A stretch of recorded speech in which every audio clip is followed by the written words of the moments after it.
Thanks everyone for coming. It's a real pleasure to be able to share work with you all again.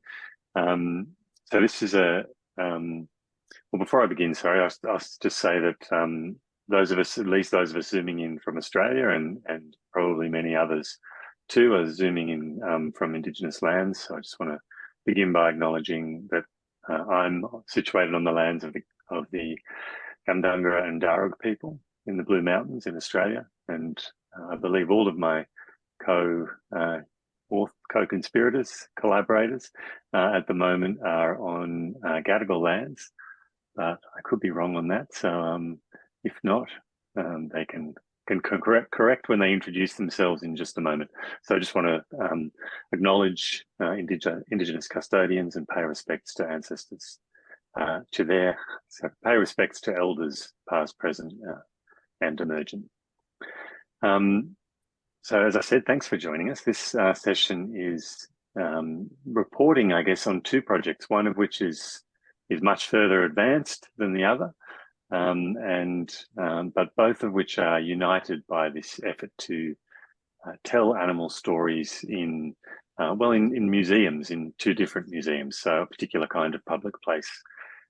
So we're taking research from arts, humanities, natural sciences, and developing new approaches to storytelling in different media, and aiming to engage, challenge, and entertain, we hope, public audiences.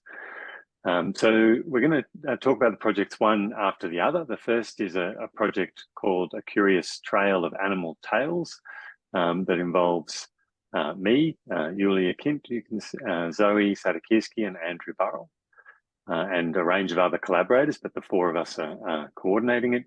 And then the second project is called Animal Allegories, and is a project that Zoe is running with Ceridwen Dovey, who unfortunately can't be with us this evening.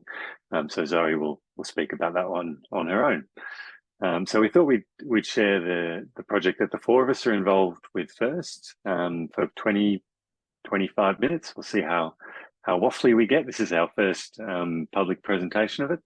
And then hand over to Zoe to share for 20 or 25 minutes on the Animal Allegories project, and then open it up for a broader Q&A. Yeah, we of course really welcome feedback on both of the projects, but the first of them, the Trail of Animal Tales, is very much in it's beyond the planning stage now. We're just getting, you'll hear more in a moment, but as it's still very much unfolding, we particularly welcome feedback and suggestions and ideas. So I thought the best way to do this might be for each of the four speakers to introduce ourselves quickly up front, and then we can jump into the first project. So Yulia, do you want to go first? Sure. I'm Julia Kind. I'm a professor in the Department of Classics and Ancient History at the University of Sydney, and I'm broadly interested in how ancient stories about humans and other animals resonate in the here and now. Okay, thanks. Andrew, do you want to? Hi, I'm Andrew Burrell, and I'm a senior lecturer at the University of Technology, Sydney, in the School of Design. I come from a new media arts and design background, and sort of focus around the way creative practice can be used to tell, stories across sort of multiple spaces. Currently in this project and in many others that I'm involved in, I'm really interested in the way that the digital and digital ecologies and physical ecologies can come together around storytelling, and creating new ways of understanding the networks that exist within the spaces between the digital and the physical, especially when it comes to understanding ecologies. Thanks, Andrew. And Zoe?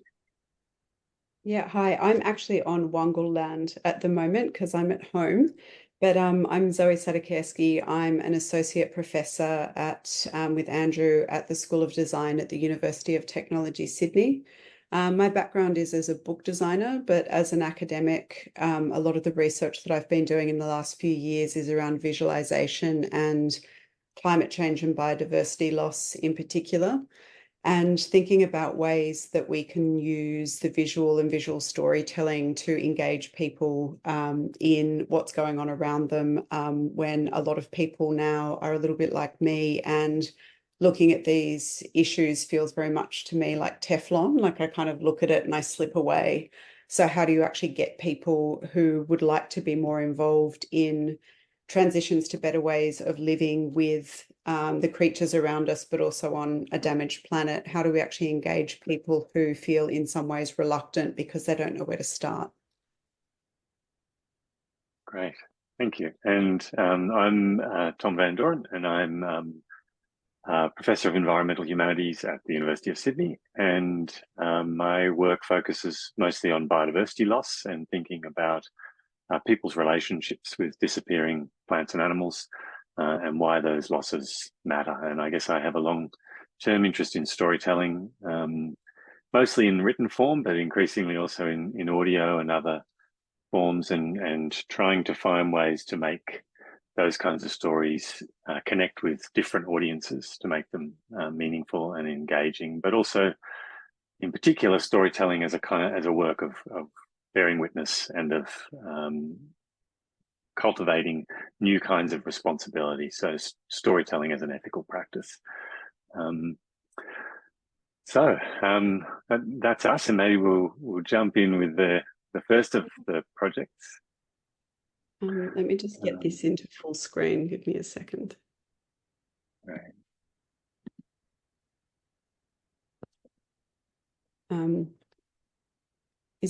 Can everyone see that? It looks good to me. Looks good. Okay. All right. Let us know, others, if it does not come through to you. Great. So this is the first project that we mentioned, and it is a trail of animal tales through the Chau Chak Wing Museum, which is the new museum of the University of Sydney. And maybe we'll jump to the next slide and tell you in brief what it is. So it's an interactive, immersive audio trail of animal stories that asks visitors to engage through their phone or other device with a set of 15 to 20 objects in various parts of the museum's collection, from taxidermy animals to classical vases.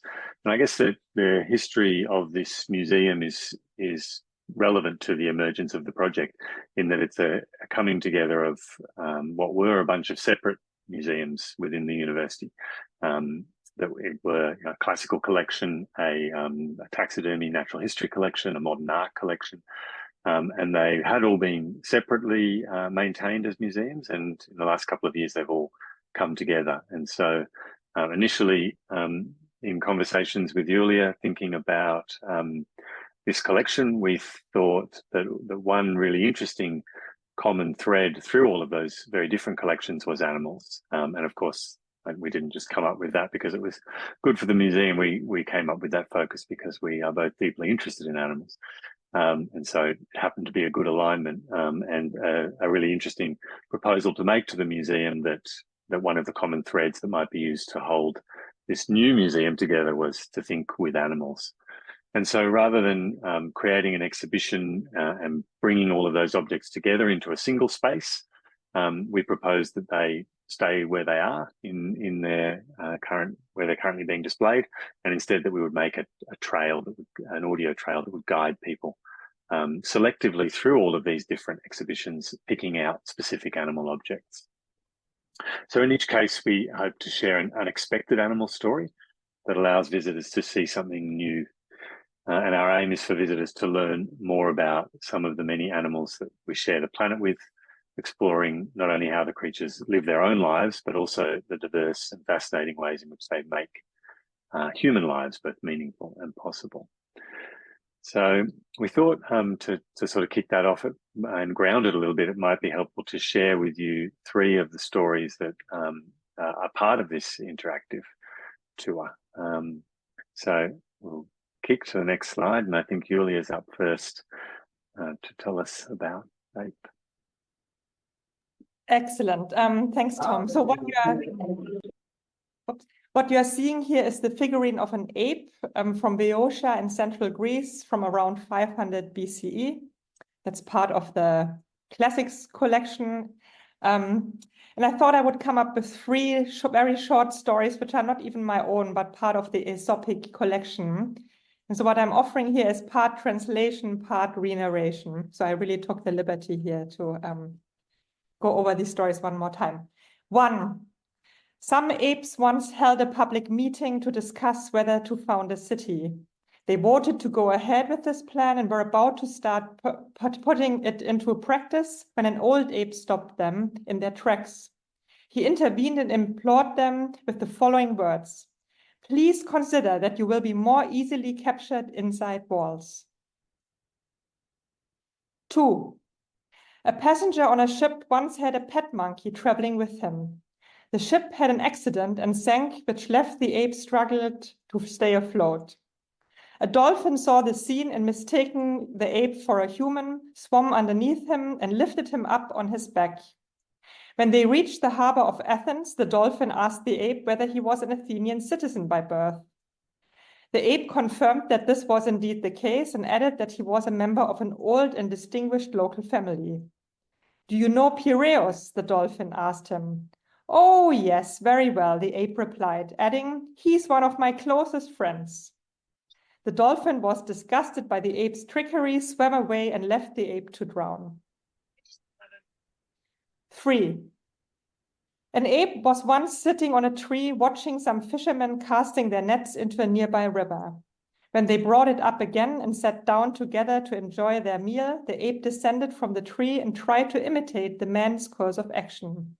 Alas, when he got hold of the net, he quickly became ensnared in the ropes and concluded, "I deserve this suffering. Why did I think it was possible for me to take on the fisherman's craft myself, something I have never learned?" That's it. Thank you. Thanks very much. Okay, we're just going to do these stories in quick succession. So next over to Andrew, who's reading a story submitted by Blake Lawrence. Cool. So I'm reading Ecologics and the Art of Go-Go Dancing by Blake Lawrence. As a dancer, I think about birds and brittle stars. In describing the kind of not quite conscious behavior of bird flight, philosopher and magician David Abram refers to distributed sentience and intelligence of the limbs. Abram describes an avian way of knowing and experiencing environment that is distributed diffusely across muscle, bone, nerves, and feathers of wings and body, as well as the central nervous system and head. This allows for the bird to respond in minute articulations to all manner of meteorological and environmental variables. Echinoderms are a group of organisms that include starfish, sea cucumbers, sea urchins, and brittle stars. They do not have heads, though their nervous system is centralized as a ring-shaped organ with a radial nerve cord for each limb. Within this group, brittle stars in particular embody a kind of distributed sentience, with each limb reaching, feeling, curling, palpitating, and investigating its surroundings. The limbs do the thinking. In the shadows as a dancer for hire in gay nightclubs, I think about bird wings and brittle stars. In durational dances, I imagine my arms are furling and unfurling, and the hair on my forearms as feathers or bristles. In doing so, I'm learning about the distributed intelligence of the human body, its capacity to feel out and respond, and its relationship to the substance of space, time, light, and sound. The bodies of echinoderms include madreporite, which I can never pronounce when reading this story, sorry. The madreporite is not quite an orifice. It's a grate-like covering that is also an opening, something like a grate at the bottom of a bathtub. Through the madreporite, seawater flows into an echinoderm's water vascular system, pumped around smaller and smaller chambers until it eventually leaves the animal's body via tube-like feet along the other side of its legs. This flow of water allows the animal to control its limbs, hold on to surfaces, and move above the seabed. A brittle star's external environment flows through its madreporite, into body and out its feet. The organism's environments is inseparable from the dance of its limbs. On stage, I imagine the entirety of my skin as madreporite. Photons enter my body via strobes and spotlights. Rebounded from mirrors of disco balls, subwoofers push bass lines through invisible chambers along my limbs. My body is flooded with smoke and sound. The nightclub surrounds me, but also moves me, ushering me forward and backward, a dip or a twirl. I am moving within and through it, as it moves within and through me. The gyrating arc of a hip contains the hardwood floor beneath my feet. The nightclub itself erupts from my fingertips with the flick of a wrist. Thanks. Thanks, Andrew. And then finally, Zoe's going to read. And I'm reading a submission from Peter Minter called The Uncollected Human. Are you with me? Are you there? Just out of reach beyond the glass, our faces reflected time and time again as we try to touch, mirrors folding infinitely. I feel a trace of you. Time and space, a double helix. We distend and multiply between light and shadow, a hall of windows, silent figures hovering, moving in and out of view. I see you, then you move away. A flicker of desire like memory in your eyes. Come closer. You might touch me. You might hear me breathe and speak your name. We leave condensation on the glass, our fingers tracing hearts where we want to be. Asymptotes of cold and warm made material and wet. And I can smell you. Campfire and sandalwood, camphor and musk, sweat beading on your brow. Every collection brings us closer. I begin to see you at the edge of form, standing over something still obscure. You brush away the sand, turn an object over, purse your lips and blow away what remains. A day we shared in an absent place, a field of voices echoed down a waterfall of silence. Then you stand, raise your hand to me, open and forgiving. We constellate like stars, antimatter, proximate and hard as flesh. In a flash, you're gone, and I'm left to wait out time again, bound with all the others to display what we forgot. But your fingerprint remains, a whisper of your breath, the smear of your heart on the mirror. Thank you. Thanks so much, Zoe. So those are just, I guess, an effort to give you a bit of a sense of the kinds of stories that are being included, the kinds of animal objects that we're trying to engage with.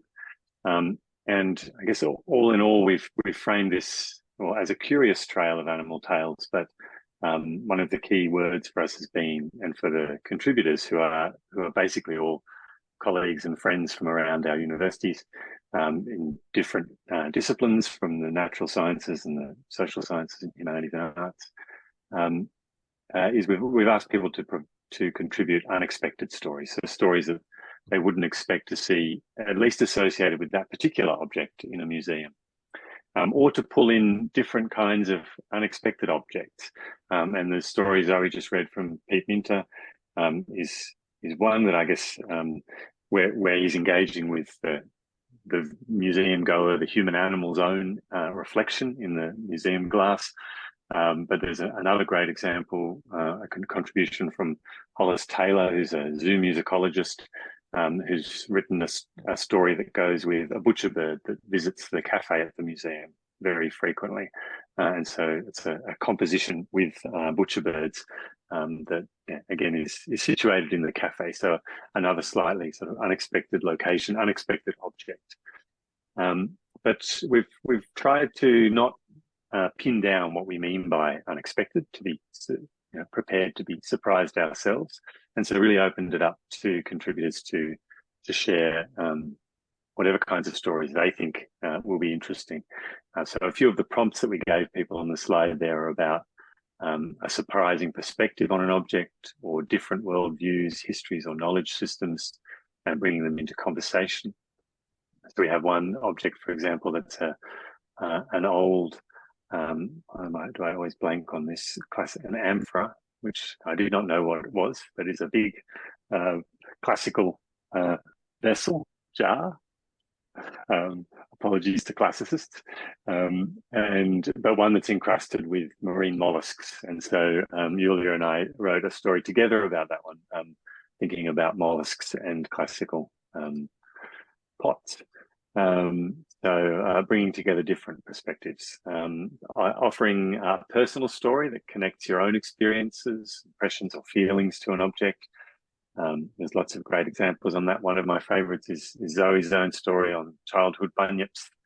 For non-Australians in the audience, I guess bunyips are not so familiar, but they're a potentially mythological type creature. And then what stories that pull visitors in some way, by pulling the visitor into the story in some way. Or stories that might be unexpected in some other as yet unanticipated way. So it's a really broad remit, I suppose, and we've really tried to present a broad range of stories that are going to engage listeners in different ways. So I'll turn over to Zoe for to Julia for the next bit. Excellent. And just to add to what you just said, Tom, and one thing that just appeared to me while you were talking, that was that our aims in a way, or what we get out of it, also evolved while we were working on this. Because personally, for example, I got a lot out of discussing the stories with you at our meeting, and our, thinking about representation at our meetings of the curators, right? So there's also a conversation, or various conversations are part of that exhibit. Some with our contributors, some amongst us, and some, I guess, eventually, hopefully, with the people who will follow our trail. And that brings us, of course, to the objective. So the museum is a funny place because it is really visited by or used by academics for teaching and research, but there's also really a large segments of the general public who come to our campus and visit the museum. And, from age 1 onwards, or babies even, right? I mean, we don't engage with babies, I guess, although who knows, animals always, are always interesting. But so basically the idea is really to speak to both an academic and a popular audience, and to also translate between those different audiences, right? I think what we aim to convey really somehow stands between these two different audiences, or several different audiences. And that is namely to cultivate a richer appreciation for animal life through storytelling in all its different forms. The stories that the objects tell, the stories that we tell, the stories that people who come to the museum bring with them, they all somehow come together in these objects. And hopefully, our trail will bring out this conversation between different stories. We want to shed light on human life as well as on that of other animals, right? I mean, some stories foreground the human aspect more, and others foreground the animal. I mean, there's a conversation again happening between the human and the animal in all these objects in different ways, and that's what's interesting about them, I think. And we also, draw the line to what's happening these days, right? Climate change and environmental decline. And we feel that these stories, all of these stories, really have taken on a new urgency. And that Australia in particular, with all some environmental disasters that hit in the last few years, is really an important place to, reflect on these things. And we think that, relating to non-human animals is one way of relating to life and the planet more generally. And I think that's also an objective that our trail wants to bring out. Okay, I hand back to you, Tom. Thanks, Julia. And I guess, yeah, the point that Julia was just making there was one of the points was important to us, as I think it is often with environmental humanities approaches to thinking about animals or thinking about environmental questions more generally, is to refuse to take up the role of just sort of doing the cultural stuff or the human dimension stuff. So we certainly wanted to draw that in and to think about diverse historical and cultural relationships with animals and meanings of animals and significances that animals have taken on. But we didn't want the animals to just become a foil for thinking human life. And so we wanted at the same time to hold or to include a range of stories that are much more about the animals themselves, if you like, about the worlds that they inhabit. And so holding on to both of those perspectives. We've been less successful, I guess, I think, at getting our colleagues in the natural sciences to contribute. So that's something we are still working on. And that's a fun part of all of these projects, is trying to find interesting, creative people who find the prompt exciting and interesting enough to take up. So maybe we'll jump to the next slide, which I think is still on the format. I've already said a little bit about this, but just that it's an audio trail that weaves its way through the museum, pulling out selected objects that stay within their other exhibitions. And the stories will be available in text and audio formats, at least initially only in English. And they'll be accessible through both a project website and an immersive app. Visitors to the museum will be able to use either format to access the stories. And we'll hear a little bit more about that app in a minute from Andrew. But maybe before we do, Zoe will just tell us a little bit about the learning exercises or learning dimensions of the project. Yeah, I've so the images on the slide here, I put in there to amuse you, Tom and Andrew, are from a project that Tom and Andrew and I worked on with some scientists from Sydney University, Dita Hokulai and John Martin. And it's the Urban Field Naturalist project, where we, I guess, first came together and started thinking about how you get people to engage with animals in urban environments. And one of the things that Andrew and I, as design educators, brought into the project was the idea of doing not only what the scientists were calling experimental protocols, I think. Again, like when you're working in these cross-disciplinary groups, we all have different names for similar things, but one of the exercises we had was something that Tom had kind of introduced, which was a guide to snail homing. And it was something you could do in your backyard, where you would put dots of paint on the back of snails and watched how they moved around. This is during the pandemic, when a lot of people were contained to small environments. But the idea of giving people activities to get them to engage with some of the information that we were trying to give them is very central to how we teach in a studio-based education and design school. So something else we were looking at was getting people to go out in nature and do things like draw movement maps of how birds might move through a space. So rather than getting people to actually draw, to kind of document their observations. So that's where some of those ideas came for this project. This is obviously a really different thing, because now you're in a museum, which is, I guess, traditionally a much more static space. You're not going to be able to, even though snails are impossibly slow to sit around and watch, how do you actually get people to engage with some of the stories? And perhaps we're starting to think about stories might have prompts that would invite someone to write their own story in a similar way, or they might actually get people to reflect on what it might mean to have a queer perspective of a museum exhibition, such as the story that Andrew read of Blake's, or to be taking a multi-species perspective in an exhibition space to think as the object. So we're working on this a little bit now and thinking about how do we not only give people an audio experience to move through the space, but also how might you give them some simple activities to do either within the museum space or at home, to get that active engagement with trying to imagine from different perspectives. one of the things that I really like about this museum, which is not on our university campus, but I have taken some of my illustration students to an older iteration of this museum, which was called the Maclay Museum.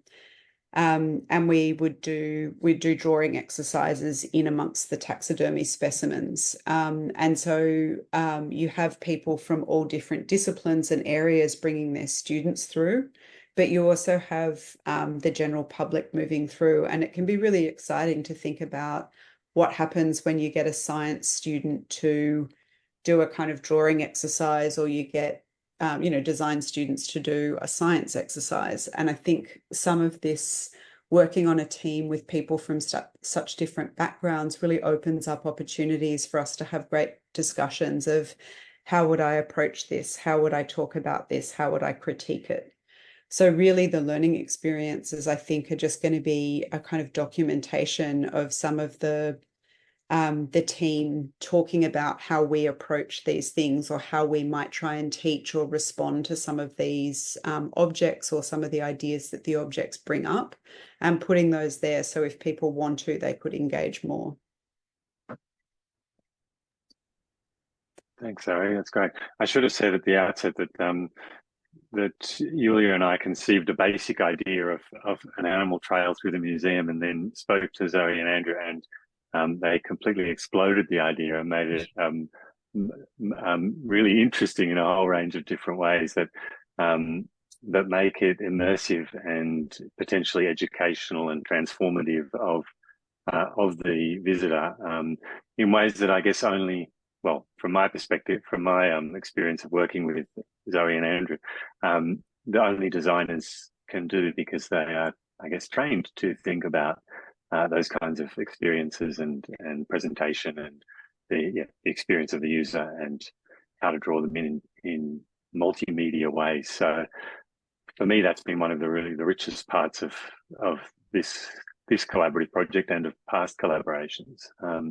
So I should have foreshadowed Zoe's comments with that, and to say that the learning side of it, I guess we were just sort of hoping would happen. The people would hear these interesting stories and think about them, but I guess what we are learning, and through thinking with Zoe and Andrew about it, is how to structure those encounters so that they might be more deliberate, and therefore I guess more likely to actually happen. So and with that, I was going to say, just to jump in there for a sec though, I mean, encounters is a word that we've picked up reading environmental humanities, and Andrew and I have been working with quite a lot for the last few years in our conversations too, and how you actually design an encounter for someone that might invite them to bear witness, to do more than look, like to actually take some of that idea of how do you turn information into knowledge, or how do you actually invite people to critique in a way that is beyond what they might normally do in their disciplinary area or in their kind of comfort zone. And those are the things that I think are really interesting to start to bring in as we get more content, to start to think, how could you actually open it up as an encounter or a series of encounters? Yeah, thanks.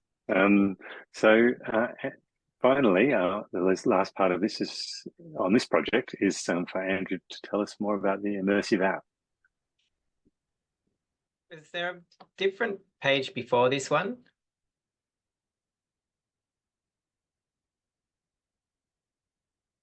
No. This one. All right. Yeah, so this sort of immersive app idea came about as I started to, talk with everyone around the project, and we started thinking about how we could sort of present this sort of stories and the storytelling that went with the museum, and sort of structure it in a more sort of immersive and spatial manner. So, looking at different ways that we can start to bring this together. And something that's really always fascinated me about museums and museum spaces is this sort of nature of storytelling through sort of carefully curated placements of objects in relations to other objects and audiences within space. So this app attempts to do that, but with an audio augmented reality tour through the space. So you can see in this sort of like scribble diagram in the corner of this slide where this sort of paths are sketched out. I can't point to things. I don't think you can see my cursor, but you can see where you might have a story in the pink where you can hear it in spoken word in your headphones as you move through the space, and then move following paths of audio through the space into the yellow space where you might hear some of the sounds of the story, sounds that have come out of the story, animal noises, environmental noises, and then into this sort of space where the narratives start to mix and we hear overlap between them. So in the same way that you might see multiple objects at once in the museum with your vision, this enables you to hear multiple stories at once by moving closer to the source of the audio. And I think that's sort of part of, this unexpectedness and looking for the unexpected in the stories. In what we're trying to do with this app is find unexpected relationships in the story. So each author has gone away, found an object, written a story about that particular object or animal in the museum. What happens when they brought together and we have those stories overlapping? What relationships and what unexpected new levels are exposed by doing that? So the app works by locating you in space on your phone, and you just put your headphones on, and it's not meant to be something that you look at on the screen. The phone will give you some basic guidance on the screen, but you really want to be heads up looking at the museum around you and listening as you move around. And as you move around, it locates you in the space and in mixing the audio. There's a video on the next screen which will give you a little bit of an idea of a very rudimentary prototype of this running.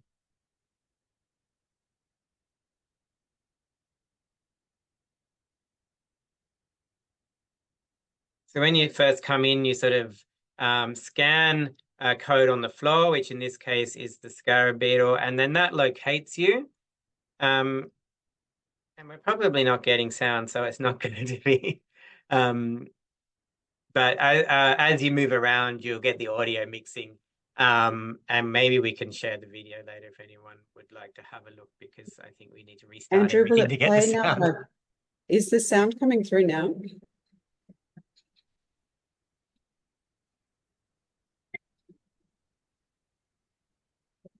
I don't think so.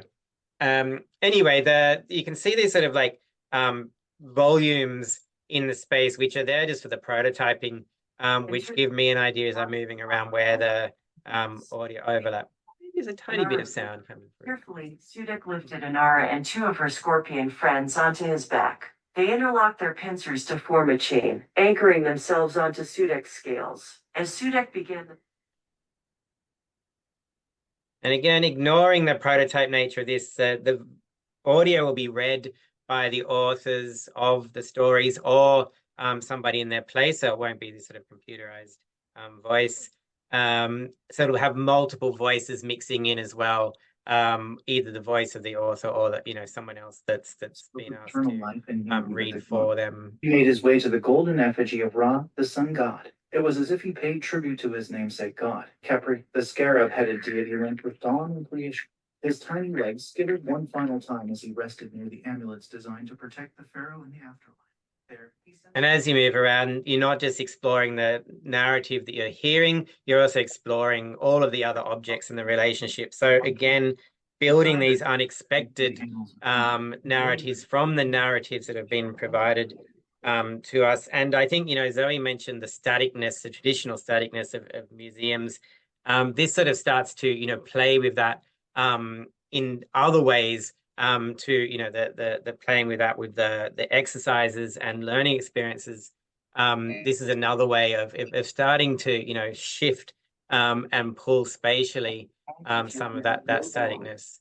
species, stature, or social roles. In ancient Rome, a city bustling with grand arenas and magnificent temples, lived a gallant horse named Equus and a nimble house cat named Feles. Equus belonged to a renowned charioteer, Maximus, and often found himself galloping through the Colosseum. I think that's enough video. It gives you a bit of an idea, but it does. This was just me testing it out. We don't need to play it all.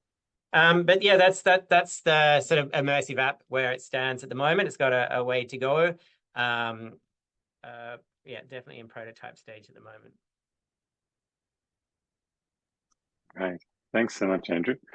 I think that was all we wanted to say about that project. Does anyone else want to throw anything else in on that project? Tom, do you want to maybe open questions now? Like if anyone wanted to ask questions or have a chat about that project?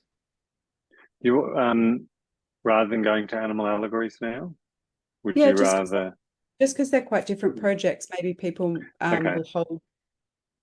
Okay, so maybe we can just have any immediate questions and then for 15 minutes or so, and then we could turn to animal allegories, and we can always discuss both back at the end. So yeah, if anyone's got any questions about that project or suggestions or ideas, please let us know. And if you want to put them in the chat or raise your virtual hand, whatever works for you.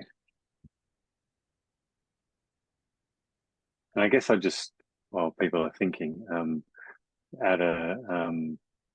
so we in an effort to make these stories as engaging and as accessible as possible for different people, we are imagining both the immersive app audio experience that Andrew's presented and a website that is, I guess, more conventional, that just has object pictures and audio and text for people to listen to. So that will also mean that those stories are accessible to people who don't happen to be at the museum, but would like to encounter them from anywhere in the world. But also mean that as objects come off display in the museum, we can no longer able to physically visit them. We can sort of keep those stories accessible to people online if they want to hear them. So that's been one of the interesting challenges of this project, is working with the museum and its timetabling and its the fact that collections and exhibitions are constantly cycling in and out and needing to work with that. Yeah.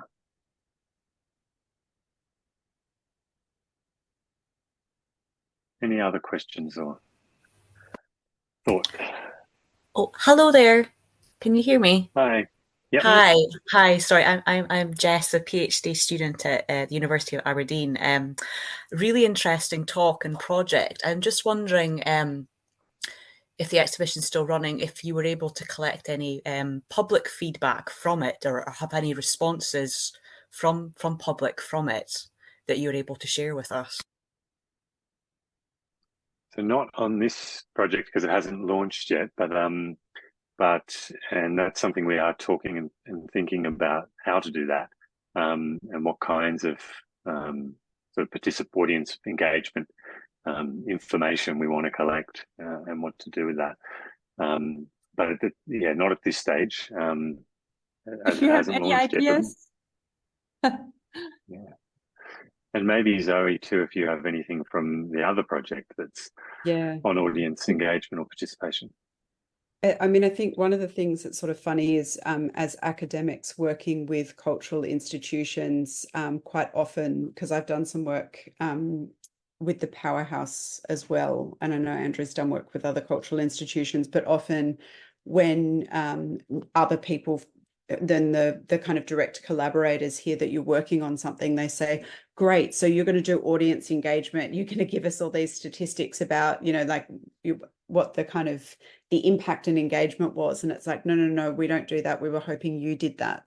And I think that there's this kind of awkward gap where often museums don't do a very good job, other than a kind of like click, did you like the exhibition, or a kind of, you might win something if you answer a short survey. But I think it's a real problem of like who does that work, because it's labor intensive, and it's also difficult to know whose agenda it is that you're capturing the information for. And, you know, for us as a team, if we were to do audience surveys, would it be so we could do another project like this at a different museum, or would it be to kind of say, well, what we were trying to do was find different ways to get people to maybe engage with, you know, the life world of animals? Is that what we're looking for? What we would be looking for and what the museum would be looking for might be quite different.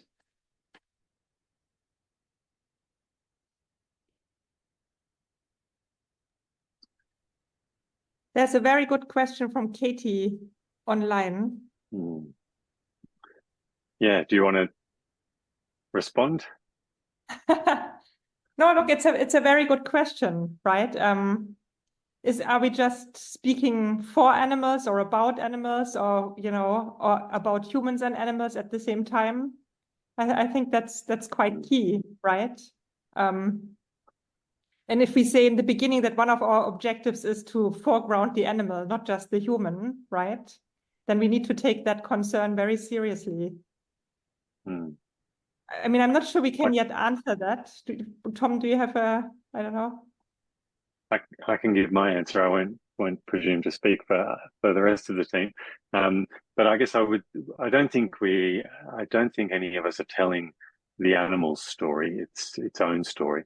I think we're telling our stories about animals. They're very human stories. They're very not just human. They're situated in the particular teller and the particular interests of the teller, and so even though you know, the stories can be more or less engaged with questions about, you know, what animal life means for humans. Even when we try and tell the version of the story, or a version of the story that centers the animal as much as possible and its life and its experiences, it's always a very human story. And so I think that, acknowledging that and being upfront about the role of the storyteller and what is in and out, and which kinds of stories we tell to which kinds of audiences is the only way to grapple with that kind of potential danger of ventriloquizing for animals. And I guess we do that in a few different ways, because I think there are multiple dangers here. That's only one of them. There are all sorts of dangers we're thinking about in this project about you know, taking how you work with culturally sensitive objects, whether you can just sort of bolt stories from one part of the world onto an object from another part of the world. And some of our stories do that, and we're thinking about how to do that responsibly, or whether that can be done responsibly. I think, you know, the kinds of animals that stories are told about, are there any invertebrates in the stories, or are they just the cuddly animals from particular parts of the world? So I think being representative where we can, trying to think about these questions of, we might think of as questions of narrative justice, about whose voices, which kinds of stories, with what consequences for whom, that is definitely part of the project. I think there's still a question for us about how visible we make that discussion for audiences, but I think that's one of the opportunities of the kind of learning experiences element of the project, is to make those questions visible and to ask audiences to think about them with us. And to show how our stories and the animal stories are really entangled with each other, right? They can't be fully separated often. Chris, you had your hand up. Yes. No, thanks for a fascinating presentation. I had a question. It's really a kind of speculation more than a question, but I was wondering about the idea of gamification, right? How your project might relate to the idea of a game. Because what interests me, it was just a kind of thought that came from listening, is that as you move through the gallery or a museum, it's kind of very spatial, isn't it? You move through a space and interact with things, which to me is very reminiscent of games. I'm not a particularly big video game player, but I think there's some interesting connections to think through storytelling, narrative, and gamification, in the sense that you know, what we can think of narratives as kind of producing game spaces or worlds that you kind of move through spatially and interact with things. And, you know, in terms of, you know, my background is literary studies, and I think we probably don't do this enough in literary studies. Think about, well, what's the world that we're creating in, you know, what's the world that an author's creating that, you know, you see this very much, say, in fantasy literature, where someone might build a world and then do a number of stories within that world. Like Jeff Vandermeer is an example of someone who, you know, who'll kind of build the world of Bourne or something and then create a few stories in that world. And the question was something like, do you see yourself, you know, is there any relation here to games, to gamification? Not in that kind of cheap way, but a kind of a deep way that might connect it to narrative and interaction with things. Yeah, so a kind of speculative question.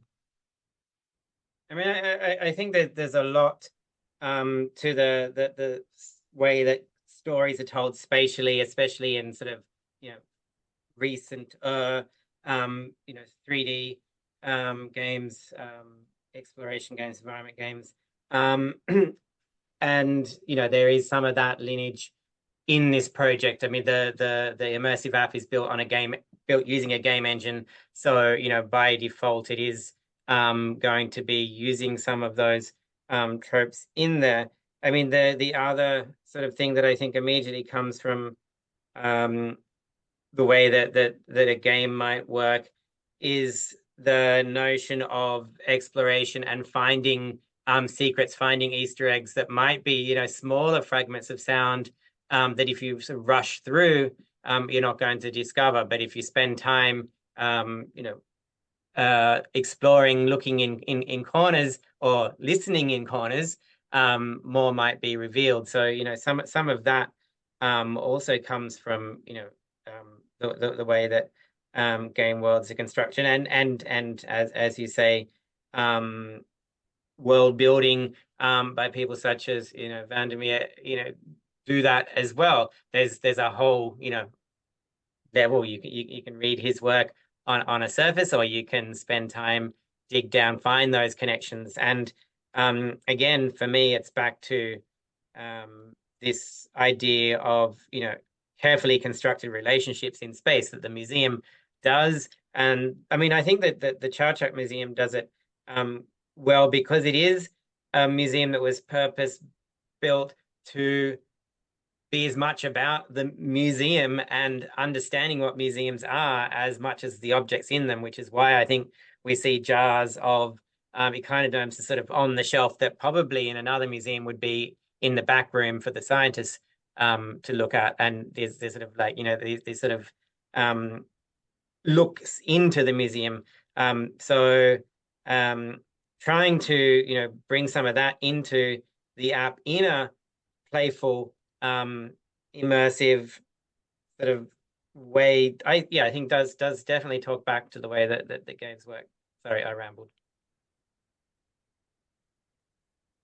I don't think you rambled at all. I think also with the learning experiences that we're looking at doing, I mean, they're very much more kind of questions, the approach to doing a learning experience. And sometimes, I mean, when you teach in this way, it seems sort of really obvious, but quite often someone doesn't ask you in a museum space, how does it make you feel? And that can, you know, a question that simple can be actually really transformative, you know, especially if you're given information that's potentially a bit difficult, which a lot of the things that I'm drawn to in the museums are the really kind of complex objects that are problematic in some ways, but kind of, you know, weirdly, like I actually really love taxidermy, and I know a lot of people don't, but I love it because I like to draw it. And then there are other people that are like, well, you know, like from a culture that believes animals have spirits, like this is actually like it's sacrilegious to put this thing in this museum. And so, you know, being able to kind of give people a couple of different perspectives on something and then ask them a question to reflect, I think is actually, that is a kind of gamification, in that it's you're asking someone to participate in what you're doing.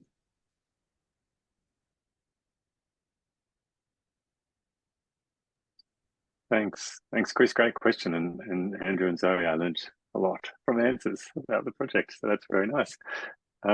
Julia, did you have a question? Or are you No, coming a in? comment. Just Oh, good. the last two questions, I think for me now go together, because somehow thinking about worlds and the worlds that are created through stories, I mean, what we are really doing here is, I mean, all these objects are already part of stories as being part of a museum exhibit, right? But we are in a way disrupting that by telling another story about them, right? I think in some ways you could say, maybe in response to Katie's question, that this is really bringing to the attention what who is telling the story and what kind of stories can be told out of these objects, right? Because there's an element of disruption, I think, in our gorilla trail, so to say. I don't know. I was just thinking about this when you raised these points. Interesting. Mm. Yeah, and certainly if you those objects where we have multiple voices telling stories adds to that proliferation of stories and that sense that there isn't a single story here for each object. Maybe we need to bring this more to the fore. I think that's a very interesting aspect. Yeah. And I guess that's part of what you're saying, Zoe, too, about layering in visitors' voices and their own stories and encouraging them to tell stories, whether about the same objects or different objects. I'm very uncomfortable with this word objects to talk about things that aren't objects, but anyway, yeah, willing to accept alternatives. Kari, did you want to jump in? Oh, yes. Thank you so much. This is fantastic project, and I'm so excited about it in so many different ways. But I'm wondering, did you have any criteria when you were choosing the objects? Like it looks like there seem to be all sort of things. Like is that like Egyptian things, and some things look like Australian things, local things. Is there any particular? Like, did you kind of try to? Probably you worked with what the museum have, and then you want to surprise people. But did you do you want to tell the global story or something more Australian or local story?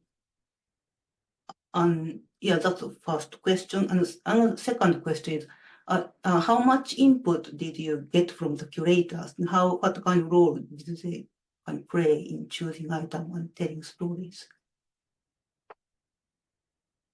Thank you. I feel like I'm talking too much. Julia, do you want to? Yeah, I'm happy to. On the face of it, not very much, because we let all our contributors do their own thing, and they could, of course, get in touch with the curators, but I think many didn't, and they really just did their own research and came up with their own story. But there are two curators of two collections which are actually part of the voices we include, who are writing stories for us, but we encourage them to pick objects not in their domain, which I think is also an interesting twist. Yeah, and so and I guess in answer to your question, Kari, about whether it was an Australian story or a more global story, it's sort of whatever we ended up with from the contributors. We did keep have an eye on things, like I mentioned a moment ago. We were worried that we weren't going to end up with any invertebrate stories, for example, and I guess that's the standard worry that people have when they ask people to do anything about animals. But that didn't turn out to be the case at all. I think we've probably got too many invertebrate stories. And that then becomes the opposite worry of, will people actually care about these stories because there aren't enough birds and mammals. So I guess we kept an eye on the taxonomic diversity, on the diversity of our contributors who are telling the stories, on the diversity across the collections. We didn't want to just have taxidermy or classical objects, and we wanted to try and include as many different parts of the museum's collection as possible. But I think those were the main kinds of diversity we were keeping an eye on. So it's there's a fair bit of there are a fair few Australian animals in there because of the nature of the collection, but there are an awful lot that are from other places. And it's a really interesting collection that has, I think, sort of Australia's old, you know much more about this than me, Julia, but Australia's oldest museum collection, because the University Museum was established before the Australian Museum, I think. So there's all sorts of stuff in there that you might not necessarily expect to find in a university museum collection, like Egyptian sarcophagus and things. So there's a whole range of objects in the collection. Thank you.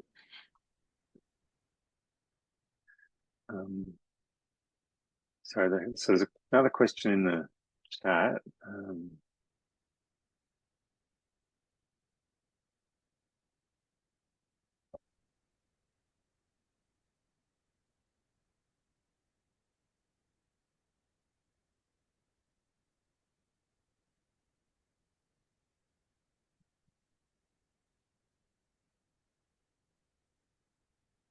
So do you want to take the first part of that, Andrew, on augmented reality?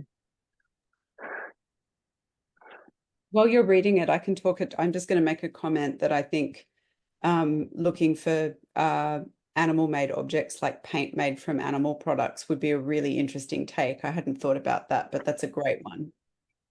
And there are definitely non-native animals. I mean, I think it's the museum itself has stuff from all over the world, as you'll be able to see from some of the examples. But there are, it's interesting with things that are non-native species or invasive species or even extinct species that are in there. Yeah. Yeah. And I think certainly, sorry. You go on, Andrew. I was going to say that non-native question is that question about being non-native, for example, or being endangered, is present around those animals if it was the particular element of their story that the person who wrote about them wanted to tell. So there's a story that I contributed is on endangered Hawaiian snails. So it's very much about endangerment, but also about Native Hawaiian cultural perspectives on snails. So it's I guess a real hodgepodge, and we did as a team talk about to what extent we wanted to try and curate and not only guide object choices but guide the kinds of stories people were telling. And we decided to just invite really interesting people who we thought had interesting things to say and see what happened. And I guess we'll have to report back on how that worked, but so far it seems to be going well. Sorry, Andrew. Yeah, I mean, I think it's an interesting question about the nature of augmented reality and what augmented reality might be, and this nature of it being an immersive labeling system is, I think, up the sort of the right way of thinking about it. But Mark Pesce, who's an Australian commentator on this area, talks about people seeing augmented reality as this, that, and the other. It's the future, or whatever. But he talks about it as something very simple, and I think it's what's going on here. That all it is about attaching a piece of information to a physical space. So you have a piece of non-physical information, data, audio, image, 3D object, and it's attached to a location in physical space. And when it comes down to it, that's what this technology is about. And the history of this technology has had a lot of politics embedded in it as well. There's been and Julia used this word earlier, this sort of guerrilla nature of this, and it's been used in protests. It's been used in multiple sites of political action where it hasn't been possible to get in and nail up physical signs, but you can come in and overlay digital data into space, and that's what's going on here. It is a labeling and an attaching of other narratives on top of, as has been mentioned earlier as well, the narratives that are already in the space, disrupting those. So I think that term disruption is appropriate here. That notion of labeling is appropriate. And I think, yeah, sorry, I've got to go back up, Pando. That's, you know, definitely a way of thinking through this and thinking through what we're trying to do with this. Can I ask Andrew? And this Pando's question made me remember thinking about this when you were speaking a moment ago. The way the visitor is being asked to engage with something that they would normally engage with primarily through the sense of vision, through hearing. Are we through you thinking about the animal resonances of that sort of shift in senses of foregrounding, the fact that many other animals do rely on hearing a lot more than we do? Is there some way to play with that as an animal? Yeah, I mean, I think that the nature of the way that the sounds are laid out to enable you to sort of navigate through the positional audio, because you should be able to sort of like move around with your eyes closed and hear that it's coming from over here, and move towards something and move through the space of the museum exclusively through the audio. So it does change the nature of the way the information is presented, because you are navigating it, using it as you say, a sense that it isn't normally used. And as the sort of soundscape gets built by introducing the atmospheric audio recordings of animal voices and these other things into the space, I think does have the potential to make us sort of think outside of the way that we might normally navigate information, navigate a space, navigate a museum. Yeah, great, thank you. As you can see, we're still working, well, I'm still working some of these things out and learning. So maybe we just quickly take one final question from Julian before we turn to the other project that Zoe's going to tell us about. Hello Julian? there. Can you hear me okay? Yes. So I come from a slightly different sort of sphere. I'm actually an independent researcher of brown bears in Bulgaria. And to help fund my research, I take clients into the mountains and lead them bear tracking in the mountains. And I see interesting parallels. You've been talking about the museum and the exhibits in the museum. I see a very similar parallel. As I take my clients through the mountains, I come across all the signs of bear activity. So their scats, their footprints, the trees that they rub on, hairs left on trees. And to me, in some ways, this is very much like a bear museum. These are items and artifacts that the bear itself has deposited, rather than a museum where we have selectively left items. This is an environment, the bear's own museum, where it has left its own artifacts. And what I then try and do is I come across these with the people who I'm guiding, and then I try and tell the story from the bear's perspective of what all these signs are actually meaning, and trying to get people to think about these from a bear's perspective. And just a very, very simple example of that is very often we're walking along a hiking trail and people will say to me, oh, why are there so many footprints of the bear along a hiking trail, a human trail? And I try and get people to think, actually, this trail never started as a hiking trail. It started as a bear trail. And you need to start thinking, what it actually means to the bear, this, and the fact that you as a human are coming along a bear's trail.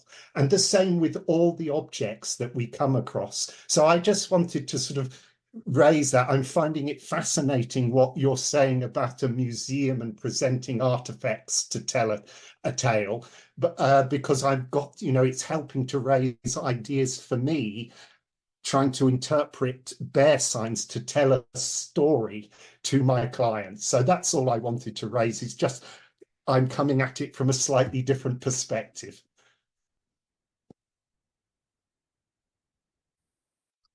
Thanks very much. That's fascinating, and it brings in the alternative or the additional.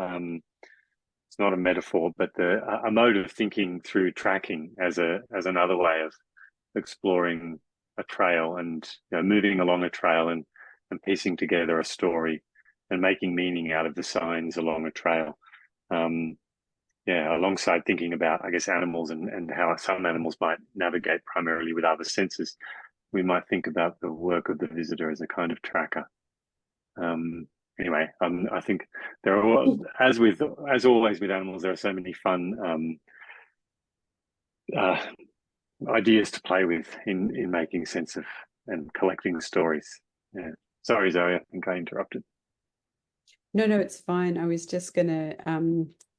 gonna say, if you're happy for me to move on, Yes. I think some of the thinking about how we kind of think from the perspective of animals without anthropomorphizing is one of the things that we've been playing with in this project. So Tom introduced the second project is something that Keratin Dovey and I have been working on, and Keratin apologizes that she couldn't be here this evening.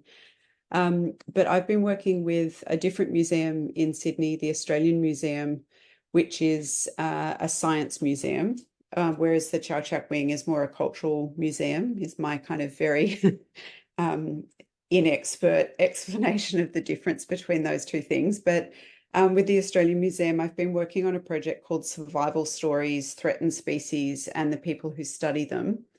And what it's trying to do is provide pathways for adults and older children to be able to open spaces to kind of ask questions and understand the impacts of climate change and species decline. So one of the things that I noticed was that museums are very good at providing really great, rich, interactive experiences for children and families, but actually there's this whole generation of adults who missed out on a really good education about what climate change is and how it might impact us or change the world that we live in. And you get to a certain point, and as a parent now myself, where your children are better educated than you about some of the things happening in the world. And I work in an educational institution, but I was kind of looking around going, where do I get my information? And so museums are placed in a really, I think they're in a really interesting place at the moment, where as a lot of people turn away from mainstream media as a source of kind of truth and information, and as we are increasingly unsure about what we read online, there's a lot of skepticism. Museums are actually in a really interesting place to be able to be places that adults could come to for information and facts, but it's very dry. But a lot of the content that was delivered that I was finding was quite dry and was very much experts talking to you. So I started this project with Jenny Newell, who is the curator for climate at the museum. And in Australia, she was the first climate curator at a museum or gallery. And since she took on that role, quite a few, like the Powerhouse Museum and some other museums, now have climate curators as well. But she works in the Climate Solutions Centre there. And what we wanted to do was a series of long form publications, online publications for adult audiences.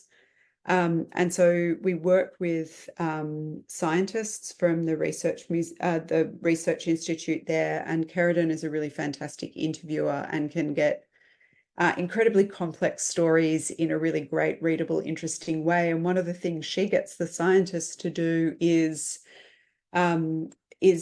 narrate a day in the life of the animal that they're talking about from that animal's perspective. So, the chief scientist, Chris Helgen, saying, this is what it would feel like to be a platypus. And it's a really interesting thing to hear a scientist taking on the persona of taking on the character of the creature that they study. And it's hard to get the scientists sort of on board to do this slightly weird interview, but we start out each interview that goes for 3 hours. We have a 3-hour session with a kind of mindfulness meditation, which is around thinking about how we are kind of embodied and entangled in a place and time. And then I get the scientists to bring 3 of their favorite objects, and they could be taxidermy mounts or bits of equipment into the interview, and we all draw them together. And so there's a kind of mindfulness, and there's a drawing, and there's a sketching that loosens them up, and we get a really different kind of story from the scientists than you would normally get. We were working on archival encounters and creative curiosities as well as the other types of content. So working with the museum staff to draw out really interesting stories from their archives. I'm just going to move the slide because I know that that's twitching. If you're watching it. So drawing out stories from their collections and archives, and then getting creative practitioners to respond to the life world of the animals. So one example of that is one of the species that we're looking at is the palm cockatoo, which is a huge cockatoo, a big black bird that lives at the top end of Australia and Papua New Guinea. And they actually fashion drumsticks, and they kind of whittle them down and they test them until they get the right one. The males do, and they drum on the hollows of the trees that they're going to nest in. So we had a drummer actually perform kind of in response to videos of these birds. And that's the idea of a kind of creative curiosity where you're making an encounter between a human and an animal that might open up particular stories or different perspectives. But as Kerridan and I started working on the project, what we realized was as we were in there researching, and because neither of us are scientists, and Kerridan has a much better head for science than I do, but these stories would come up, or we'd have these conversations where we'd think this is a really interesting idea that we would like to tease out or play out more. And as we would present some of them to the museum, we'd just get a little bit of, we could see the anxiety rising, like it's a science museum and we're quite facts-based here. So we set up this little side hustle called Animal Allegories, where we started putting up some of the weirder stories that we were doing, I suppose. So for example, I'll just read one of these 2 little stories, but this was like an aside that one of the scientists was talking about these lungfish that ended up in America, and they would live, they live for like 100 years. So they often outlive their handlers or their carers. So Kerridan wrote these lungfish classifieds where it's, like a Lonely Hearts column for lungfish, expatriate lungfish. So the first one is Australian lungfish nicknamed Grandad, early 80s, seeks fellow Australian lungfish lady companion for conversation and cuddles.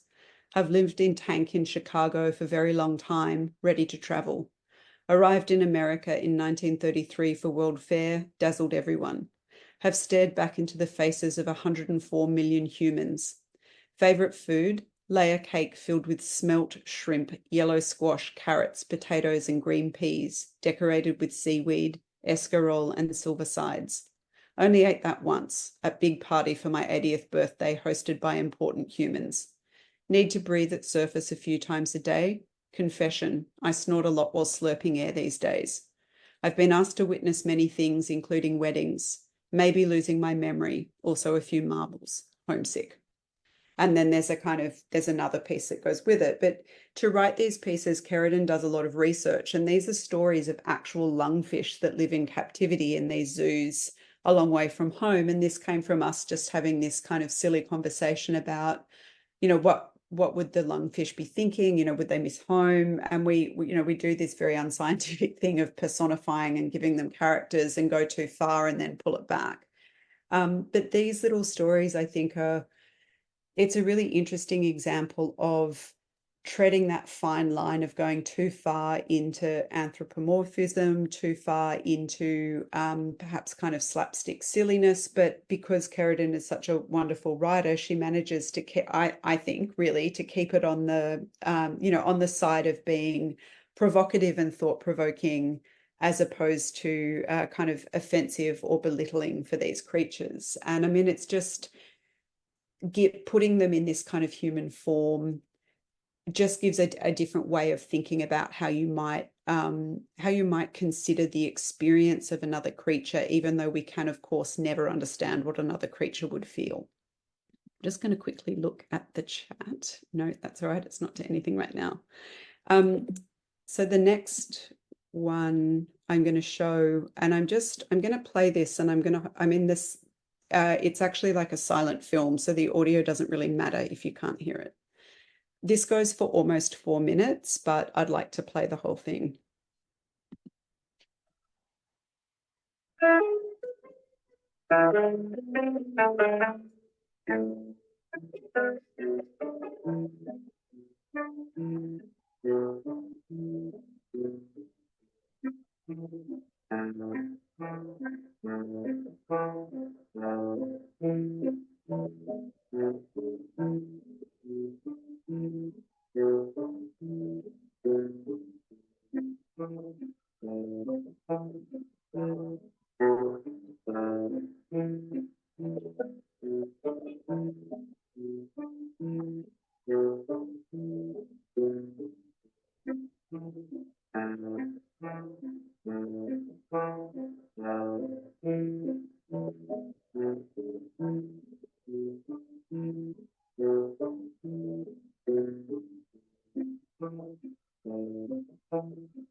Okay, so that was a piece that we made after working with one of the scientists who does a lot of work around platypus and echidna. And there was a video that they showed us in the archives of Harry Burrell, who was a 19th century naturalist whose job, like, I mean, his life's mission was to kind of protect and study the platypus. And at the time, he thought he was doing a good thing. You know, he was really a very strong advocate for their conservation, but this video shows him like hacking into the riverbank to dig up the nests and take the puggles, the baby platypus. And he built this platypussery, which is totally wild and weird. And he was the first person to try and get a platypus to New York to show it. In retrospect, his extractivist methods are kind of horrific. But at the time, he was trying to do the right thing. And without the research that he had done, we wouldn't know what we did about these species. So one of the things that this is us trying to have a conversation with the Australian Museum about the kind of stories that we could tell from their archives. And this one has been, you know, kind of controversial. It was a lot of people were like, yeah, we can't put that up on the site. And then, you know, other people are saying, no, I mean, part of what museums need to do is truth telling. And these kinds of stories, if they're framed well, will hopefully open up conversations and get people to think about this stuff. And I think, you know, one of the things, it's like you ask with the art world, what do you do with good art by bad people? Like, what do we do with, you know, good science by people who turn out in retrospect to have had really, you know, appalling worldviews or really extractivist and violent methods.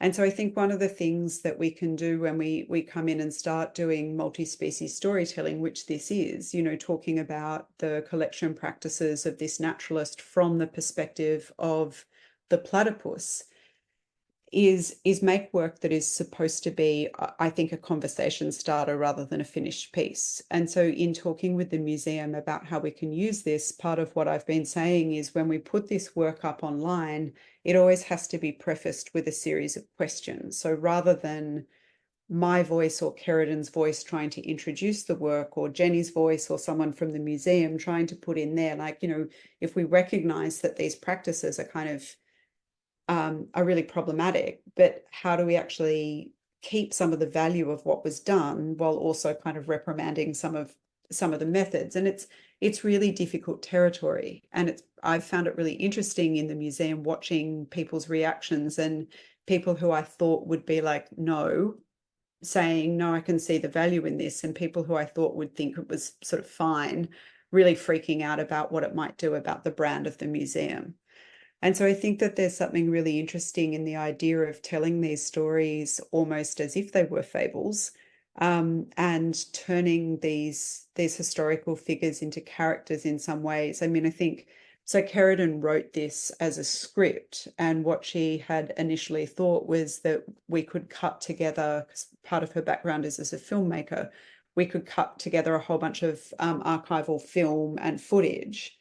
And I took it away and I thought about it and I thought about it and I thought, I don't know, in some ways, I think that if you did something very different with the archival images and it was much more sparse in the way the story unfolded, I think it would open more space for people to imagine themselves into, or to open the questioning space for them in a way that watching cut up documentary footage wouldn't. And the other problem that we had was how to give the platypus a voice. So this is actually something that I do live. I've only done it once live, but I did it in front of about 100 people where I performed it, and I had 2 people kind of roped into doing the reading for me because I couldn't put I can't concentrate on putting the bits of paper down and reading. And they did a really great job. But afterwards, I was thinking about when we recorded it, it's like, how do you, like, what voice do you give the platypus?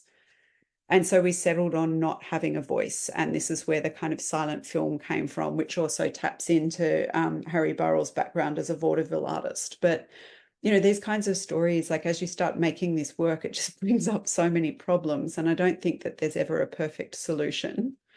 But, oops, sorry. one of the things that we also did was looked for a partner outside of the museum to start to publish some of these different stories if they weren't going to fit. And so Keratin approached the Center for Humans and Nature, who is a Chicago-based online publisher, and they've agreed to do this series called Future Fables: Lessons from Other Animals. And we've started curating some of the work that we've come across where there are other artists or creative people who are doing work about animals that tell really interesting stories in a different way. And some of it is our own work, like the platypus piece there or the lungfish piece that I showed just before. But I suppose it's a way for Keratin and I to have a conversation and to learn. We only started working together last year. So we're feeling out our kind of collaboration as well. And it's been a really productive one. And she sends me stuff and I kind of create and send stuff back. But we're asking similar questions, I suppose, to the questions that Tom's asking and Yulia and Andrew in a lot of other projects. It's just another iteration of feeling these things out. But one of the first stories that we did was Sarah Kian Judge, who when I first started working on the project with the Australian Museum, she's a First Nation geographer and she was working at the museum at the time. And as an Indigenous woman, her totem animal is the bat. So her kind of family story goes that as she was being born, the bats flew out from a roost nearby and her grandparents watched the bats and then heard that she'd been born and they said, okay, well, Sarah is a bat person. But Sarah's also autistic, and she has this great spoken word piece that she developed as part of the Australian Museum Survival Stories project, where she talks about bats as upside down people, and that is a kind of metaphor for autism. And we don't have to fix autistic people, and we also don't have to fix the bat problem. We just need to learn to live differently with people who are different. And for her, bats are people. And so even though this was something that we had developed for the Australian Museum project, she decided that she didn't feel as comfortable putting such a personal piece of work in the museum, because museums obviously have difficult collection practices, relationships with Indigenous peoples. So we talked to the Centre for Humans and Nature, and they've published this piece now. It's live on their site, and it's an incredibly powerful piece that she's done. And the second one was another piece this is Finn McCabe, who actually works with Andrew and I. And Finn has this really fantastic long form comic story about climate change and parenting, and he kind of oscillates between taking this kind of scenario where he's trying to take his kids to the pool, but he's also talking to them about climate change, and he's kind of freaking out about being a parent during climate change. And so it's a graphic novel, but he's a really brilliant reader, and he performs his work live by reading it. So we took a video of him reading this work, and that's also up on the site for that project. So that's all I was going to talk through with that, because it's quite a bit. But I'll open up for questions and conversation on that now. Thanks very much, Zoe. It's a fascinating, multifaceted project. So yes, anyone with questions or comments, jump in. Yulia, do you want to? You're on mute.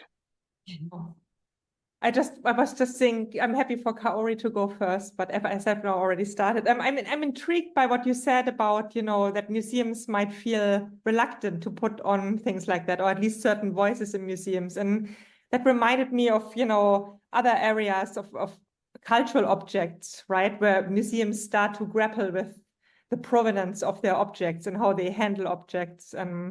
So I really see parallels there. And I wonder where this, animal-related things and research-related things might be the next area where this plays out, right? This conflict. Yeah, and I mean, I think as well, now that so many museums are digitizing their collections, and we're having much greater access to material from the past, which when we look at it now, you know, you have to look at it from so many different perspectives. I feel like it's a really rich area to be working in, but it's also somewhere where you have to have really good working relationships with people. And I suppose it's worth knowing that the naturalist, Harry Burrell, has a relationship with the museum. A lot of the specimens he collected ended up at the Australian Museum and later the National Museum. So criticising his collections practices when what he collected ended up at the museum has a direct relationship. And so it's not so much a don't do it, but it's more like, can you be really, really careful how you're doing it? And yet his collecting practices would be totally unacceptable today. And so Yeah, in a way, yeah, it is still kind of safe space. It yeah. gets much more much less safe when the collecting practices are current. Yes, yeah, it's true. Yeah. I think Katie's comment there is really helpful. I mean, in a way, you are also fictionalizing, by telling the story, but in a fictionalized way, right? Which makes it maybe more bearable or better to think about or easier to think about, let's say. Well, the narrative distance, yeah, I think is really important. Just the narrative distance that allows. And I mean, I think that one of the amazing things about the way Sheridan writes her narrative nonfiction or creative nonfiction is that she gives you just enough to make you think, hang on a minute, is this real? Like, is this true? Like, there's enough factual in there, but then the fanciful is done in such a you know, like in such a sparse way in some ways. Like, I'm a much more emotional writer than she is. Like, I put far too many adjectives in, but she really holds back and she really allows it to have that space to tell it, you know, for you to think with or think into. But in some ways, I mean, you're displacing the question, right? I mean, the question is it ethical to do this? And by displacing it in another time and to another person, I mean, the question still is valid today, right? But it's the story or the fictional element puts it into another realm and makes it available for reflection, I guess. I think that's wonderful. Yeah. And also to ask questions back to, you know, I mean, we have to, I think, look at this stuff and say, you know, there's still collection practices that we think of as problematic if we're not scientists, or there are still ways that we collect and present things that I think if we're not asking these questions and if we're not learning from the past and if we're not, like, rather than just sort of saying, I can't look at it, actually saying, how do we deal with this, and trying to have a little bit of ambivalence in the way that we look at this work so it's not so knee-jerk. And I think that that's an interesting thing about being an educator now, that I find it really hard to get the students to pull back from wanting to judge so quickly. And, you know, I think to find space to say, like, can we not just throw everything out the window as bad and wrong and look what those people have done? It's like, how do we actually find a way to empathize even when we think it has been wrong? Thanks, Annie. Carrie? Yes, thank you so much. Wow. I was very excited that the animal story project had the Aesop fables, but you are writing future fables, and like that's quite exciting. So may I kind of invite you to comment on your sense of the fables and allegories, and especially I'm very fascinated the fact that you call your project as the animal allegories, especially so my allegories will typically employ animals to represent ideas and so on, but your animals seems to be just resisting being interpreted like ideas. It's just so like you can see the like materiality and the presence of the each animal you tell about very strongly. So I wonder why you chose that one. Is that to draw attention to the way we present animals? Or yeah, and also I think so. I mean, I think as well, it's a conversation that I mean, I know I've had with Andrew before, but that Brennan and I were having too, where in Australia, there is a fantastic history of Dreamtime stories from First Nations people, but those are not my stories and they're not my fables. And I grew up reading fairy tale books and Aesop's fables, and I got really into mythology, and I kind of did like a weird tour of the globe where I started very much with kind of English fairy tales and then ended up in like kind of Norse mythology, and then somehow in my late teens found myself in Japanese mythology, and those were the sort of stories that I found. And a little bit of this was Kerrigan has youngish sons as well, and we talked about like what are the animal stories that we have for our children, or what are the stories that we have as non-Indigenous Australians? Like, where are our animal stories that connect us to place? And a lot of the animals in myths are not animals that we have here. So some of it was thinking about that a little bit, and like, could we think about having future fables? What are the fables that we need to give us a sense of a kind of a moral compass for where we might be going? And could we use animals as allegories? All of these things were kind of floating around. And then, as with any project, at some point, you just have to pick a name.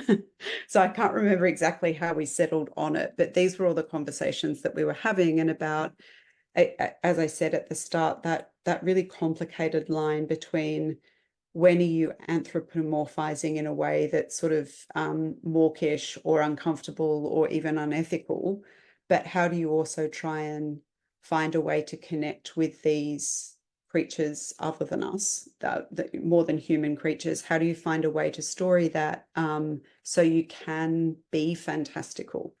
And so it's a series of experiments, really. I don't think we really know what we were doing. We wanted to start working, and so we did. And that's very much my dubiously rigorous academic process. But it is a way of, it is a very designerly way of doing it, where you have a hunch and you kind of feel your way through and you document it and you reflect on it as you go. And then at the end, you turn around and say, aha, this is what we were doing.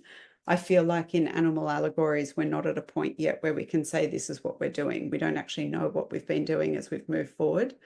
And I feel like, from my perspective, I think the animal trail is similar to that. Like there's an aim and there's a goal, but a lot of it is feeling your way forward. And particularly when you're working with people who come from a discipline that is not your own, you have to dance for a bit first.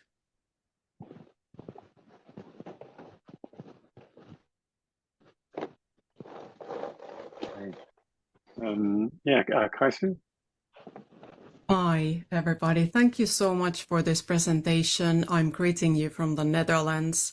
I'm working in the UK as well as an artist and academic. And it's not so much of a question. I just, it's been really inspiring morning for us. And I was maybe wondering, coming from the performing arts viewpoint and background, and I'm working with something that could be called as multi-species performance, that how have you considered the embodied aspect of your work, and how to, as a participant, but also as a maker and designer of these experiences, how you work with your own bodily presence? And just as an example, I've started, because personally, it is kind of the key instrument with which I work with real and imaginary animals.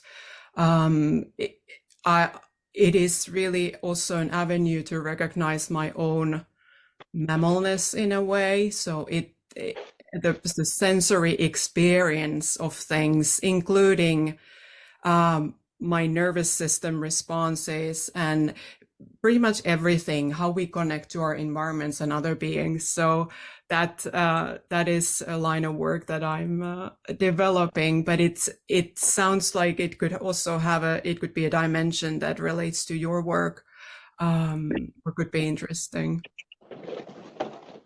Yeah, I mean, I think certainly within my process, being present in the spaces is really important. And so, a lot of this work that's coming out of Animal Allegories is Kerrigan and I being in the Australian Museum, like behind the scenes in the kind of weird back rooms. And a lot of the inspirations from the stories haven't been what we've actually been there to research. They're actually, it's weird, like there'll be a moment where we'll just both look at each other, and often we're recording and so we can't talk, but we'll just go, there's something there. Or afterwards it's like, oh, the bit about, and that part, like to me, that's the embodied part. I mean, with other projects, I work on another project called Precarious Birds with another of our colleagues, Timo Rasanen, and he and I spent a year, over actually sort of 18 months, we went to the zoo once a month and spent an hour in an enclosure with a particular type of bird, the regent honeyeater that Tom's also worked on. But we weren't necessarily doing anything there, but there was something really important to our process about physically being near these creatures in order to be able to kind of write or think or make work about them. So there's something about, like, it's often when I am somewhere, I'm physically in a space. I don't get my inspiration from reading or being behind a screen. Like, I have to be somewhere for it to become alive for me.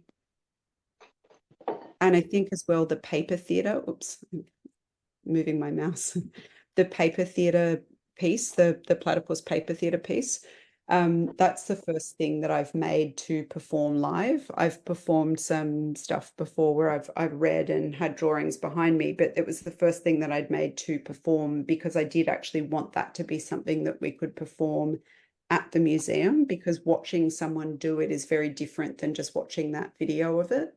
And particularly the parts that are slow, watching me physically move my hands to get those bits that then appear on a screen behind me. I think that there is something about having a human involved in this storytelling in a museum space that brings it to life. And I mean, the Peter Minter piece that I read, the piece that somebody else had written for the Animal Tales project, that really spoke to me as well, because he was observing the humans in the space, which is really observing the observers. And to me, that's a really important part of it.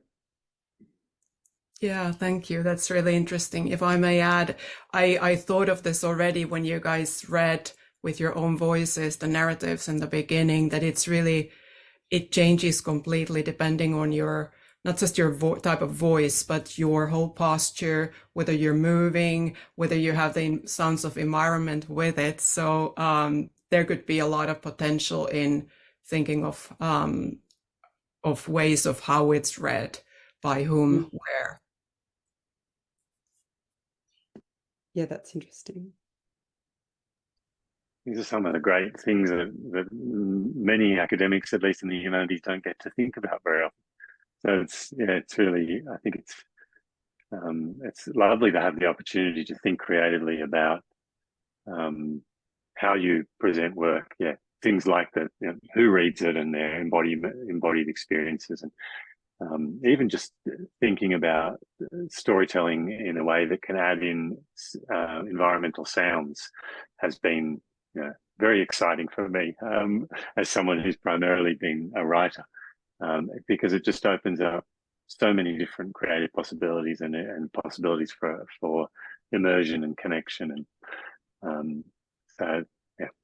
But my thinking in this space of embodied engagement with stories is very underdeveloped. I'm just figuring out how to add some basics to words at this stage. So it's great to be able to think with people who have been experimenting in this space for so long.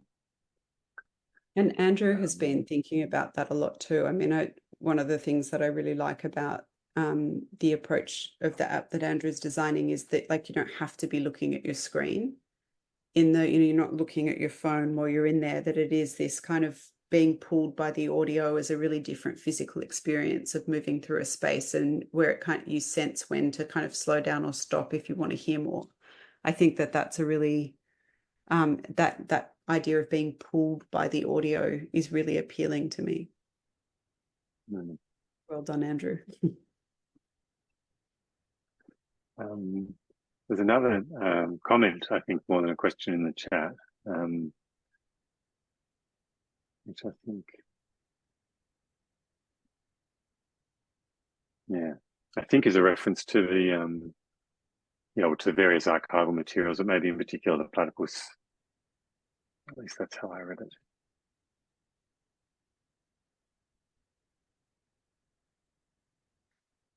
Yeah.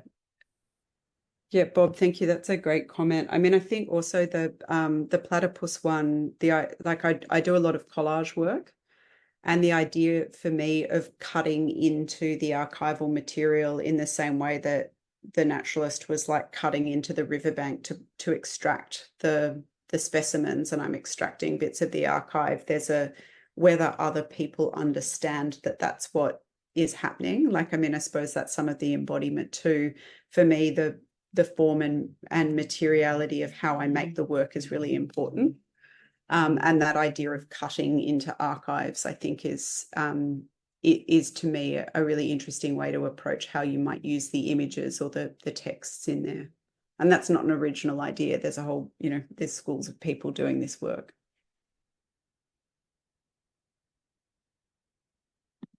Tom, did you want to try and make any connections or wrap? It's always a big ask. So yeah, you're welcome. I would defer to you as the person involved in both projects intimately, but I think the idea behind the session was just that these were two related projects that were both thinking in museums about animal stories, and it wasn't any more developed than that. And I guess we're also building on other conversations we've been having, as Zoe mentioned earlier, around a conference that Zoe organised last year on representing climate change that spawned a series of a follow-on series about representing climate change, series of seminars. So trying to think about storytelling for popular audiences around difficult topics. So that's, I guess, an ongoing theme in a lot of the work we're doing in Sydney, across between the city, University of Sydney and University of Technology Sydney. And so we wanted to share it and get your feedback. I don't think I've got any more connective tissue to point to between these projects. There's a nice connection what Bob McKay wrote, part B, insisting that we all can have, all that we can have is human stories about human ideas about animals. And I think maybe that's something that's going on with all of us. We intrinsically feel that there is much more than that we can do. And through the practice and through exploring these projects, where you're trying to eke out what might be possible, to sort of step outside of a purely human story about animals. And I think that might be something that connects, where all of us are coming from our very different and unique sort of perspectives. And could I also suggest, Andrew, that you might put a link to some of your performance work into the chat, because I think Andrew has a couple of pieces that, particularly if you're interested in the kind of performative aspects of it, would be great for people to be able to see. Let's look.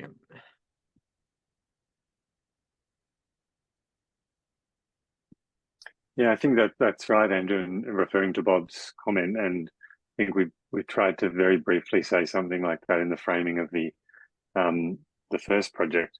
That it was important to try and foreground those, what we might crudely divide into two categories of stories, but of course there's a lot of grey space and a lot of alternative options. But to not just have human, or to not just have stories where animals are foils for thinking human life, to have stories about animal life as well, but to always be cautious and a little concerned about that question about ventriloquism and about offering the animal's perspective, because we're never quite doing that, and yet we do want to move away from stories about humans telling stories about animals, and to descend to the human. So I think that's if you descend to the human storyteller while always being mindful of their presence. And I think that's one of the real challenges, which goes back to the sort of the first questions in the chat from Katie about animal storytelling. And I think I enjoy these projects so much because they free us up to experiment and play with what's possible there. And I really like the anthropomorphism of the lungfish advertisements that Zoe shared. There's something that makes me a bit uncomfortable, and then I see it and I think, but it's woven through with really interesting little tidbits about lungfish life, and I am ultimately learning things about lungfish, and so it's that capacity to play with that border. And I guess the danger of some of these projects is a lot of that play and that critical discussion goes on in the background. It goes on either amongst the team in the planning sessions, or perhaps in fora like this where we get to talk about the projects with other mostly academics, but it perhaps gets lost for audiences. And so finding ways to make the audience part of that conversation is really important and difficult, and of course not something that many members of the audience are going to be interested in. So yeah, it's important to be a realist. And I think that's what we are taking from this presentation today is, I mean, you really helped us, or for me at least, to understand what's at stake in what we are doing and how it relates to things other people are doing that are really related in different areas. And I think we will surely think more about this and how we make this part of the trail, maybe even the project. Thanks everyone. We're right on time. It's lovely to share with you and to hear some questions and thoughts, and please do get in touch with us about either of the project if you have further things to share or suggest. That's all. Yeah, thanks everyone. Thank you. Yeah. Thank you. Thanks, everyone. And thank you. And big thanks to you, Kauri, for organising and creating this space.